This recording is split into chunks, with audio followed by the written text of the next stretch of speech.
પ્રભુ ઈસુ ખ્રિસ્તના નામ આપ સર્વને પ્રેમી સલામ। અગાઉ આપણે કાઈન અને હાબેલના વિશે જોયું। હાબેલે ખરા મનથી ઈશ્વરને અર્પણ આપી તેમનું સન્માન કર્યું અને કાઈને આપવા ખાતર આપી ઈશ્વરનું અપમાન કર્યું। હાબેલના વિશ્વાસને લીધે તેણે જે કાર્ય કર્યું તેનું ફળ તેને એ મળ્યું કે તે મુએલો હોવા છતાં આજે બોલે છે અને ખુદ ઈશ્વર પોતે તેના વિશે એ સાક્ષી આપે છે। આજે આપણે હનોકના વિશે જોઈશું। 11મા અધ્યાયની 5 અને 6 કલમમાં તેના વિશે લખ્યું છે। તે દ્વારા આપણને શીખવા મળે છે કે વિશ્વાસ વગર દેવને પ્રસન્ન કરવા એ બનતું નથી। શા માટે? હનોક દેવની સાથે ચાલ્યો તે શું બતાવે છે વગેરે બાબતો વિશે આજના અભ્યાસ દ્વારા શીખવાનો પ્રયત્ન કરીએ। એ સિવાય ઘણી બધી બાબતો છે કે જે હનોકના જીવન દ્વારા આપણે શીખી શકીએ છીએ, પણ એ બધી બાબતો વિશે આપણે ફરી ક્યારેક જોઈશું કે હનોક કેમ દેવની સાથે 300 વર્ષ જ ચાલ્યો, કેમ તેથી વધારે નહીં કે ઓછા નહીં, કેમ અન્ય કોઈ આંકડા નહીં, અને પૃથ્વી પરના તેના 365 વર્ષના જીવનકાળ દરમિયાન એ 300 વર્ષ જો દેવની સાથે ચાલ્યો તો અગાઉના 65 વર્ષ દરમિયાન શું તે પાપી હતો? શા માટે તેને સ્વર્ગમાં લઈ લેવામાં આવ્યો? વગેરે બાબતોનો અભ્યાસ આપણે ફરી ક્યારેક ચોક્કસ કરીશું, પણ આજે આજના વિષયને અનુરૂપ આજે અભ્યાસ કરીશું। હનોક વિશ્વાસથી 300 વર્ષ દેવની સાથે ચાલ્યો, ત્યારબાદ તેને સ્વર્ગમાં લઈ લેવામાં આવ્યો।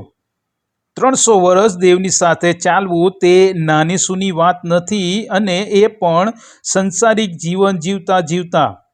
ઉત્પત્તિ 5 અને 22માં લખ્યું છે, હનોક 300 વર્ષ ઈશ્વરની સંગાતે ચાલ્યો, તેને દીકરા દીકરીઓ થયા।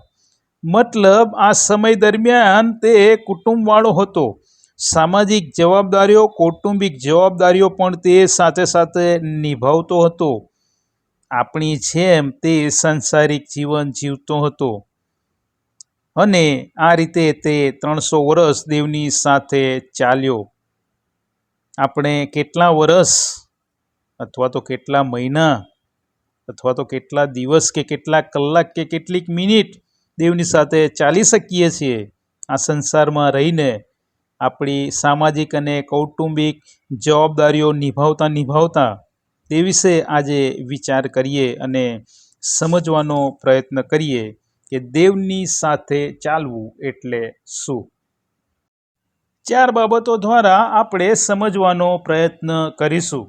પહેલી બાબત, દેવની સાથે ચાલવું એટલે બે વ્યક્તિ જેમ ફિઝિકલી એકબીજાની સાથે ચાલે છે તેવી રીતે નહીં, પણ અહીંયા દેવની સાથે ચાલવું એટલે કે ઈશ્વર સાથે સાચો અને ઊંડો સંબંધ ધરાવવો, ઈશ્વર સાથે આત્મીયતાના સંબંધો કેળવવા, ઈશ્વર સાથે વાતચીત કરવી, ઈશ્વરની આજ્ઞા પ્રમાણે વર્તવું।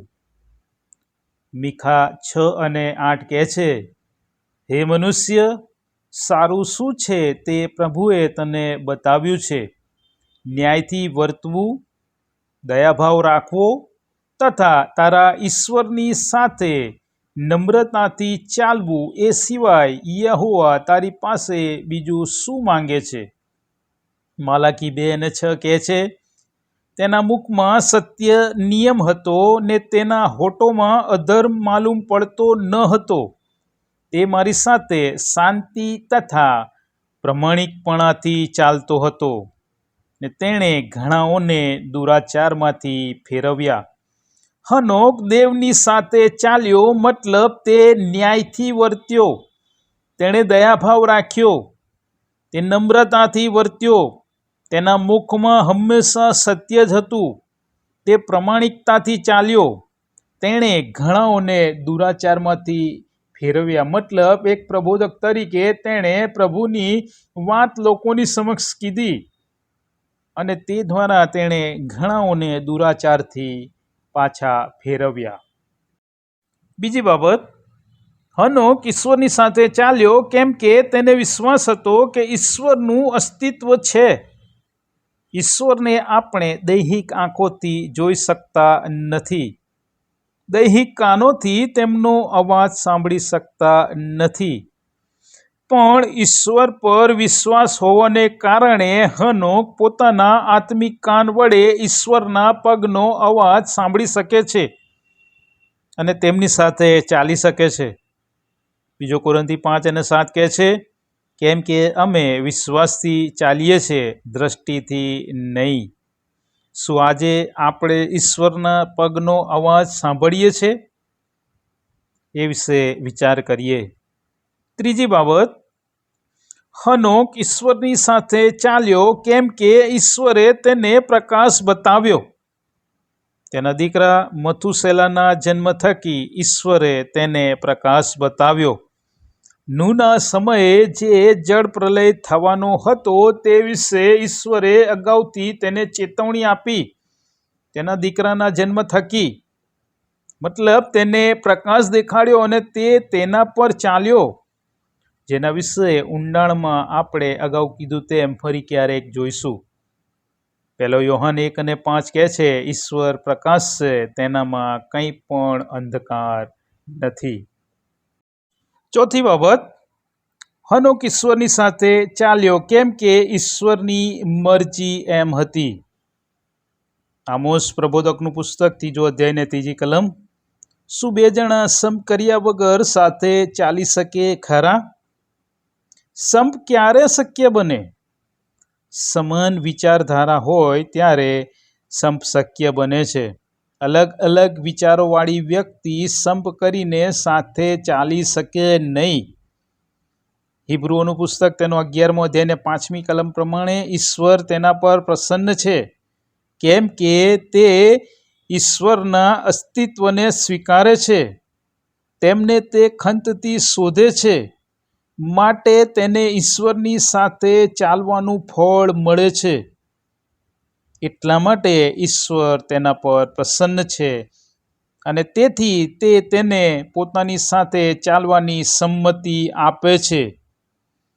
વિશ્વાસ ન કરનારને ઈશ્વરની સાથે ચાલવાની મંજૂરી મળી શકે નહીં.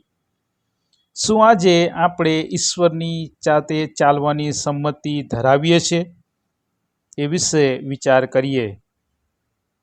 કેમ કે ઢોંગથી ઈશ્વરને કદી પ્રસન્ન કરી શકાય નહીં.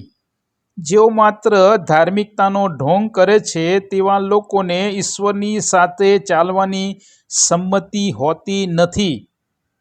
પ્રભુ ઈસુ ખ્રિસ્ત માથી 15:8 કહે છે, આ લોકો પોતાના હોઠોથી મને માન આપે છે, પણ તેઓ મનથી મારાથી વેગળા જ રહે છે. માથી 23:5 અને લોકો તેઓને જુએ એવા હેતુથી તેઓ પોતાના બધા કામ કરે છે.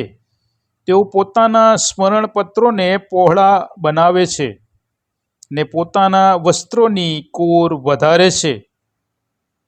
આપણે ગમે તેટલા સારા કાર્યો કરીએ, પણ એકમાત્ર ભૂંડો વિચાર આપણને અવિશ્વાસ તરફ દોરી જાય છે, આપણને દેવથી અલગ કરી નાખે છે. કેમ કે 1 કાળ વૃત્તાંત 28:9 કહે છે કે યહોવા સર્વના અંતઃકરણોને તપાસે છે ને વિચારોની સર્વ કલ્પનાઓને તે સમજે છે. હનોક આ સાંસારિક જગતમાં રહીને પણ ઈશ્વરની સાથે ચાલી શક્યો, જે બાબત આપણા માટે આજે ખૂબ જ પડકારજનક છે, પણ અશક્ય નથી. આપણે પણ હનોકની જેમ ઈશ્વરની સાથે ચાલી શકીએ છીએ. પ્રભુ આપણને હનોકની જેમ તેમની સાથે ચાલવાને માટે આપણ સૌની સહાય કરો, એ જ પ્રાર્થના સાથે. આમેન.